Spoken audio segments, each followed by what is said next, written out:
ગુજરાતમાં હવે ક્યાંક રાજકારણમાં પણ મોટે પાયે ગરમાવો આવી શકે એવી શક્યતાઓ છે। એક તરફ ભારતીય જનતા પાર્ટીનું અત્યારે હાલ સંગઠન બની રહ્યું છે અને આ જ સંગઠનની અંદર અનેક એવા ઉચ્ચ કક્ષાના જે મંત્રીઓ છે એ લોકોને સ્થાન આપવાની વાત કરવામાં આવી છે। પરંતુ જો વાત કરવામાં આવે 64 વર્ષ બાદ જાગેલી કોંગ્રેસ વિશેની, તો હવે ક્યાંક કોંગ્રેસ પણ પોતાનું એક મજબૂત સંગઠન બનાવવા માટે હવે મેદાન આવી ગયું હોય એવું લાગી રહ્યું છે। શું છે સમગ્ર વિષય, તેની સાથે કોંગ્રેસ દ્વારા કેમ હવે છેક આ વાત કરવામાં આવી, તેના વિશે જ વાત કરીશું આજના વિડીયોમાં। નમસ્કાર, હું હંસિની અને તમે જોઈ રહ્યા છો નિર્ભય ન્યૂઝ।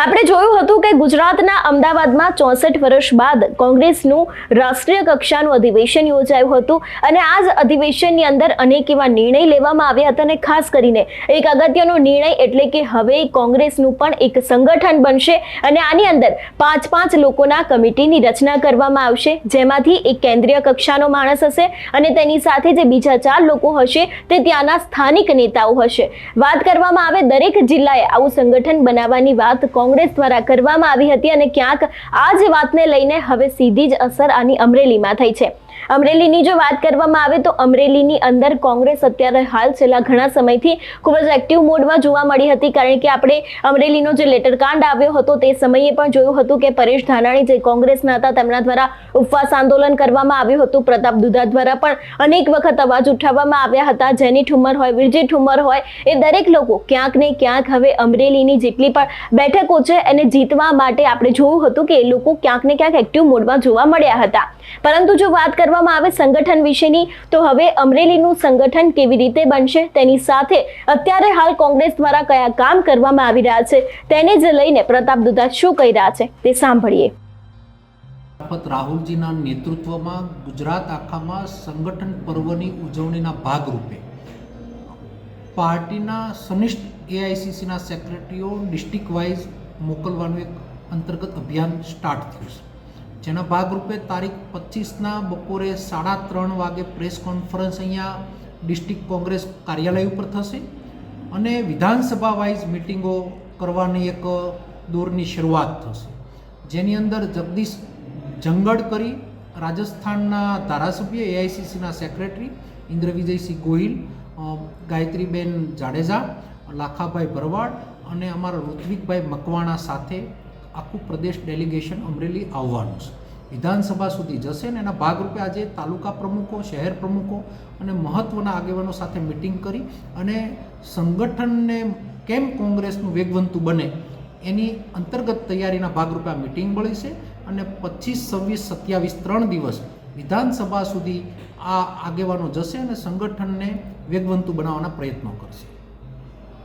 રાહુલજીના નેતૃત્વમાં ગુજરાત આખામાં સંગઠન પર્વની ઉજવણીના ભાગરૂપે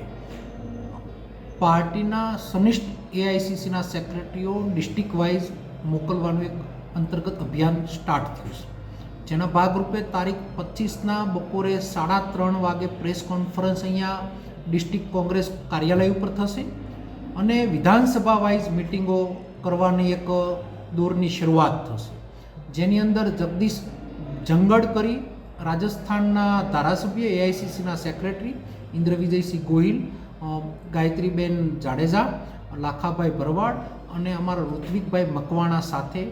આખું પ્રદેશ ડેલિગેશન અમરેલી આવવાનું છે, વિધાનસભા સુધી જશે અને એના ભાગરૂપે આજે તાલુકા પ્રમુખો, શહેર પ્રમુખો અને મહત્ત્વના આગેવાનો સાથે મિટિંગ કરી અને સંગઠનને કેમ કોંગ્રેસનું વેગવંતું બને એની અંતર્ગત તૈયારીના ભાગરૂપે આ મિટિંગ મળી છે અને 25, 26, 27, 3 દિવસ વિધાનસભા સુધી આ આગેવાનો જશે અને સંગઠનને વેગવંતું બનાવવાના પ્રયત્નો કરશે। એટલે જે પ્રમાણે તેમના દ્વારા વાત કરવામાં આવી એ પ્રમાણે કે હવે કોંગ્રેસનું એક મજબૂત સંગઠન બનવાનું છે, પરંતુ ક્યાંક અત્યારે હાલ રાજકારણમાં મોટે પાયે ગરમાવો પણ જોવા મળી રહ્યો છે। ભારતીય જનતા પાર્ટી હોય, કોંગ્રેસ હોય કે આમ આદમી પાર્ટી હોય, અત્યારે દરેક લોકો પોતપોતાના સંગઠનને વધારે ને વધારે મજબૂત કરી રહ્યા છે। જો કે ભારતીય જનતા પાર્ટીના સંગઠનમાં તો અનેક એવા મંત્રીઓને સ્થાન મળી શકે છે, પરંતુ વાત કરવામાં આવે કોંગ્રેસની, તો કોંગ્રેસ દ્વારા સંગઠનના પ્રમુખ કોને બનાવવામાં આવશે, જિલ્લા પ્રમુખ કોને બનાવવામાં આવશે અને ખાસ કરીને જે તે સ્થાનિક નેતાઓ છે એ લોકોને આ સંગઠનમાં સ્થાન મળશે કે કેમ, તે એક સૌથી મોટો અગત્યનો સવાલ અહીંયા ઊભો થાય છે। એટલે જે પ્રમાણે આપણે આગામી દિવસોમાં પણ રીટેક. જે પ્રમાણે આપણે આગળના દિવસોમાં પણ જોયું હતું કે કોંગ્રેસ અને આપ હવે ગઠબંધન કરવાનું નથી, એટલે ક્યાંક હવે ચૂંટણીમાં પણ નવા જૂની થવાના એંધાણ છે અને હવે કોંગ્રેસ ફરી એક વખત એક્ટિવ મોડમાં આવી છે અને સંગઠનને લઈને તૈયારીઓ છે તે અત્યારથી જ શરૂ કરી દીધી છે. તમારું શું માનવું છે આ વિષયને લઈને અમને કમેન્ટ કરીને ચોક્કસથી જણાવજો. તેની સાથે જ અમારી ચેનલ નિર્ભય ન્યૂઝને લાઇક, શેર અને સબસ્ક્રાઇબ કરવાનું ભૂલશો નહીં. નમસ્કાર.